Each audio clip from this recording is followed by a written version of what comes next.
প্রশ্ন বিচিত্রা চ্যানেলে তোমাদের সকলকে স্বাগতম জানাই। আশা করি তোমরা সকলে ভালো আছো। আজকে এই ভিডিওর মাধ্যমে আমরা পড়ব ক্লাস 1-এর তৃতীয় পর্যায়ক্রমিক মূল্যায়নের জন্য গণিতের 6 নম্বর প্রশ্নপত্র। এটা তোমরা রায় মার্টিন প্রশ্ন বিচিত্রা বইয়ের 325 পাতায় পেয়ে যাবে। ঠিক আছে, প্রথমেই কি রয়েছে দেখো, বলছে কথায় লেখো। কথায় লেখো কি রয়েছে, কয়েকটা 3 10 7 37, তাহলে আমরা এখানে কি লিখব 37। তারপরে দেখো 4 এর শূন্য কত হয় 40, 2 10 9 29, আর 11 1 10 1 11। ঠিক আছে, এরপর 2 এর দাগের গুলো বলেছে দেখো অঙ্কে লিখতে বলেছে। কি আছে 39, 39 হচ্ছে 3 10 9 39, 32 3 10 2 32, 20 2 এর শূন্য 20, আর 25 2 10 5 25। সবচেয়ে বড় সংখ্যায় গোল দাগ দিতে বলেছে।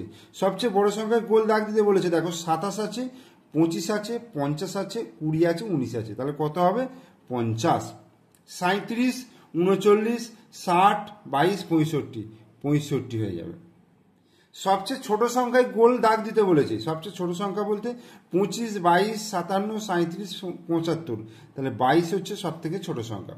এদিকেও দেখো 22 10 19 29 50, তাহলে 10 হচ্ছে সব থেকে ছোট সংখ্যা। এবার গ্রেটার দেন, লেস দেন অথবা ইকুয়াল চিহ্ন বসাতে বলেছে, অর্থাৎ এটা হচ্ছে সমান চিহ্ন, এটা হচ্ছে ক্ষুদ্রতর, মানে তোমার যেদিকটা ছুঁচের দিক সেদিকটা হচ্ছে ছোট, এদিকটা এইটাও একই জিনিস বৃহত্তর, অর্থাৎ যেদিকটা ফাড়ালো রয়েছে, যেদিকটা হচ্ছে মোটা রয়েছে সেদিকটা হচ্ছে বড়। যেমন 91 আর 81, তাহলে 91 বড় 81 ছোট, তাহলে এইভাবে হবে। 87 আর 87 দুটো সমান, আর 89 আর 99, 99 বড়। এই যোগফল নির্ণয় করতে বলেছে 753 আর 349, তাহলে যোগ করলে দেখো 9 আর 3 9 10 11 12 2 হাতে 1, তাহলে 4 আর 1 5 5 আর 5 10 এর 0 হাতে 1, 7 আর 3 10 আর 1 কত হচ্ছে 11 হয়ে গেল, 1102। আর এটা দেখো 7 আর 7 14 4 হবে, হাতে কত 1 হবে, 6 আর 1 7 আর 3 10 এর 0 হবে, হাতে 1, 8 আর 1 9 আর 1 10, তাহলে 1004। এরপরে দেখো 7 দাগের বিয়োগফল নির্ণয় করতে বলেছে। কি আছে 357 থেকে 210 বিয়োগ, তাহলে 7 থেকে 0 বিয়োগ করলে তাহলে 7 হবে, 5 থেকে 1 বিয়োগ করলে 4 হবে, 3 থেকে 2 বিয়োগ করলে 1 হবে, 147। একইভাবে 7 থেকে 2 বিয়োগ করলে কত হবে 5, 5 থেকে 4 বিয়োগ করলে 4 আর 1 5 1 হলো, আর 6 থেকে 2 বিয়োগ করলে 4 হয়ে গেল। এবার স্থানীয় মানে সাজিয়ে গুণ করতে বলেছে, মানে ধরো একক দশক, তাহলে 1 10 2 12 হলো, তাকে 5 দিয়ে গুণ করব, তাহলে 5 দুগুণে 10 এর 0 হাতে 1, 5 1 5 আর 1 6। এবার 23 কে 4 দিয়ে গুণ, একক দশক, তাহলে 23 কে 4 দিয়ে গুণ, তাহলে 4 3 12 2 হাতে 1 হলো, 4 দুগুণে 8 আর 1 9 92। এটা দেখো একক দশক, অর্থাৎ 27 কে 7 দিয়ে গুণ করব, 7 7 49 এর 9 হাতে 4, 7 দুগুণে 14 15 16 17 18 189।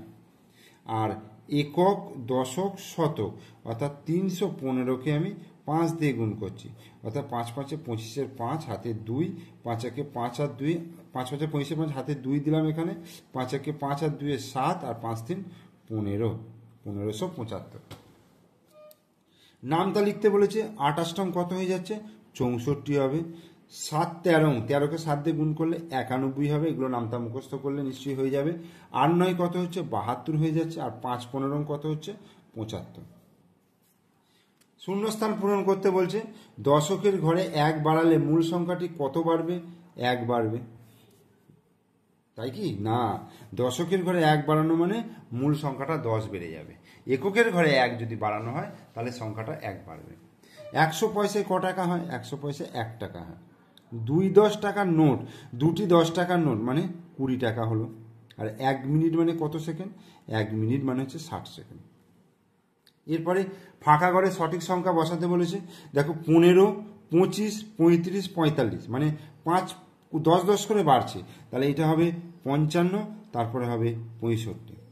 এটা দেখো 27, 24, 21, 18, মানে 27 থেকে 3 বিয়োগ করে 24, 24 থেকে 3 বিয়োগ করে 21, 21 থেকে 3 বিয়োগ করে 18, 18 থেকে 3 বিয়োগ করে 15, 15 থেকে 3 বিয়োগ করে 12, 12, 13, 14, 15, 3 3 করে মাইনাস হচ্ছে, বিয়োগ হচ্ছে। ছক থেকে কোন কোন সংখ্যা যোগ করলে 9 হবে? হ্যাঁ, দেখো 9 শূন্যযুক্ত 9। আচ্ছা, 1-এর সঙ্গে আমি যদি 8 যোগ করি তাহলে 8 আর 1 9 হবে। আচ্ছা, আমি 2-এর সঙ্গে যদি 7 যোগ করি সেটাও 9 হবে। আচ্ছা, 3-এর সঙ্গে আমি যদি 6 যোগ করি সেটাও 9 হবে। আর 4-এর সঙ্গে আমি যদি 5 যোগ করি সেটাও কিন্তু 9 হবে। এরপরে 13 দাগে যে সকল সংখ্যাগুলিকে উল্টে দিলে একই থাকে সেগুলি গোল কর। উল্টে দিলে একই থাকে মানে যেমন 22কে উল্টে দিলে দেখো 22-এ থাকবে, 44কে উল্টে দিলে 44 থাকবে, মানে দুটো সেম, একক এবং দশকের ঘরে একই সংখ্যা থাকতে হবে। যেমন 88, ঠিক আছে, 99, এইগুলো হচ্ছে উল্টে দিলে কিন্তু একই থাকবে। এরপর 14 দাগে দেখো বাম দিকের সঙ্গে ডান দিক মেলাতে বলেছে। দেখো 18 থেকে 3 বিয়োগ করলে কত হবে? 15। দেখো এখানে কোনটা আছে? 3 5 15, তাহলে এইটা হচ্ছে এই 2 টাকা 50 পয়সা, 1 টাকা মানে 100 পয়সা, 2 টাকা মানে 200 পয়সা, তাহলে 250 পয়সা।